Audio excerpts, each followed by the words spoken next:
সন্ধ্যের আড্ডার বিশেষ নিবেদন তন্ত্রের সন্ধানে শক্তিপীঠের 10ম পর্বে আপনাদের সকলকে স্বাগত জানাই। আজকে আমরা পাঠ করব এক বিশেষ শক্তিপীঠ, যা কিনা আছে হিমাচল প্রদেশে, যেখানে কিনা কোনো মূর্তির নয়, পুজো হয় এক অগ্নিশিখার। তাহলে শুরু হতে চলেছে জ্যোতিনন্দন দেববর্মনের লেখা অম্বিকা শক্তিপীঠ।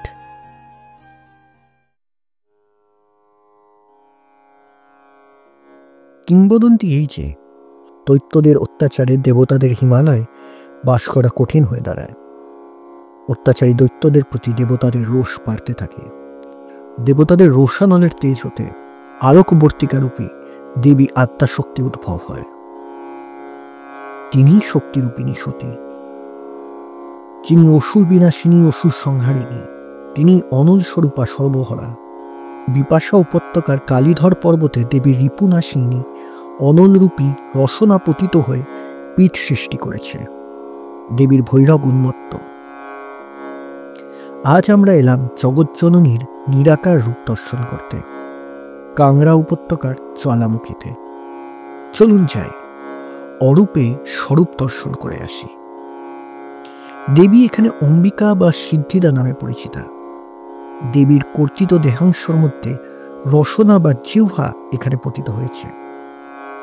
হাওড়া পাঠানকোট রেলপথে চাক্কি ব্যাংক বা পাঠানকোট স্টেশনে নেমে বাসে বা গাড়িতে কাংড়া চলুন। কাংড়া হতে জ্বালামুখী।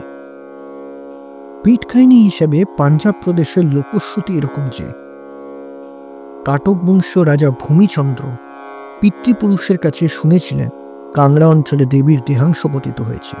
ভক্তিমান রাজা পূর্বপুরুষের কথার সত্যতা রক্ষায় অনেক অনুসন্ধানের পর কোনো পীঠের সন্ধান পেতে ব্যর্থ হন।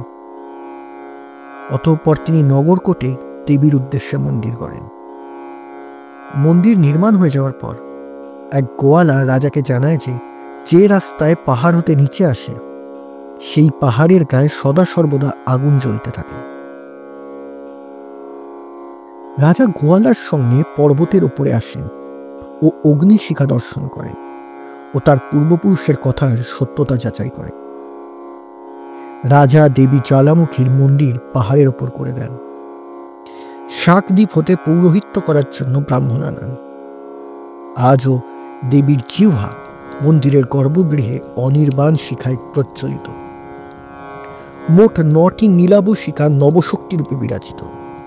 এই নবশক্তি যথাক্রমে মহাকালী, অন্নপূর্ণা, চণ্ডী, হিংলাজ, পিণ্ডবাসিনী, বিশালাক্ষী, মহাসরস্বতী, অম্বিকা ও আদ্রি। তবে কোনো দেবী শক্তিরই মূর্তি নেই। অগ্নিশিখায় দেবীর বিমূর্ত রূপের প্রতীক। হুয়েনসাং ও আবুল ফজল জ্বালামুখীর কথা তাদের তথ্যপত্রে জানিয়েছেন। মহাভারত থেকে জানা যায় জ্বালামুখী দেবীর মন্দির পাণ্ডবরাই বানান। হয়তো তাই। তারপর কালের গতিতে তা বিস্মৃতির গহরে চলে যায়। আবার নতুন করে পীঠ মাহাত্ম্য নিয়ে পীঠ পুনর্পরিচিতি পায় জনমানসে। বর্তমান দেবী মন্দিরের পাশে এক কুণ্ড আছে। তাতে যাত্রীরা স্নান করে বা স্পর্শ করে পুজো দেন। পুজো দেওয়া হয় হোমকুণ্ডে, যেখানে শিলার ওপর দেবীর পদচিহ্ন অঙ্কিত হয়েছে। মন্দিরের ওপরে 2টি তপ্ত কুণ্ড আছে, ব্রহ্মকুণ্ড ও গোমুখী। মন্দিরের প্রশস্ত দ্বারে তোরণের পাশে 2টি ব্যাঘ্র মূর্তি আছে। প্রবেশদ্বার পেরিয়ে আঙিনার ওপর নাট মন্দির, তার উপর মূল মন্দির। মূল মন্দিরের চূড়া রাজা রঞ্জিত সিং সোনা দিয়ে বাঁধিয়ে দেন, আর মূল মন্দিরের রূপোর দরজাও পাঞ্জাব রাজারই দেবীকে ভেট দেন। আকবর বাদশাহ দেন সোনার ছাতা বা ছাত্রী। তবে বর্তমানে এর কোনো ব্যবহারিক মূল্য নেই এবং তা কি ধাতু দ্বারা নির্মিত তাও অনাবিষ্কৃত। পূর্বকালে ভক্তগণ দেবীকে আপন জিহ্বা দান করতেন বলেও আইনি আকবরীতে জানা যায়। দেবী যখন লোল ও জিহ্বারূপী, তখন তার ভৈরবও উন্মত্ত হওয়াই স্বাভাবিক।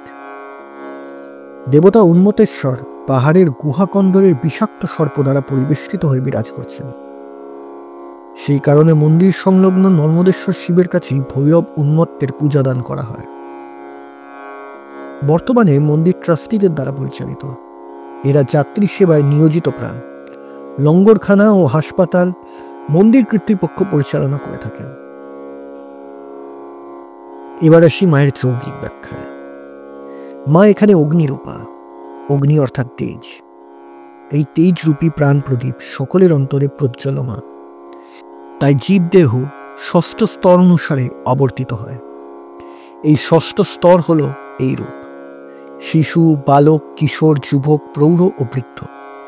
এই 6টি স্তর হল 6টি চক্রের রূপ, অর্থাৎ মূলাধার, স্বাধিষ্ঠান, মণিপুর, অনাহত, বিশুদ্ধাক্ষ আর আজ্ঞা। জিহ্বা গ্রন্থি ভেদ হলে সাধকের প্রাণ অন্তর্মুখী হয়। তখন 2 নাসিকা দিয়ে এই প্রাণের 21,600 বার করে গতায়ত সীমিত হতে থাকে। প্রাণ তখন ষষ্ঠ চক্রের মধ্যে দিয়ে সুষুম্না নারী পথে চলিত হয়ে আজ্ঞাচক্রে স্থিতি লাভ করে। তখন প্রাণ মহাপ্রাণের দর্শন লাভ করে।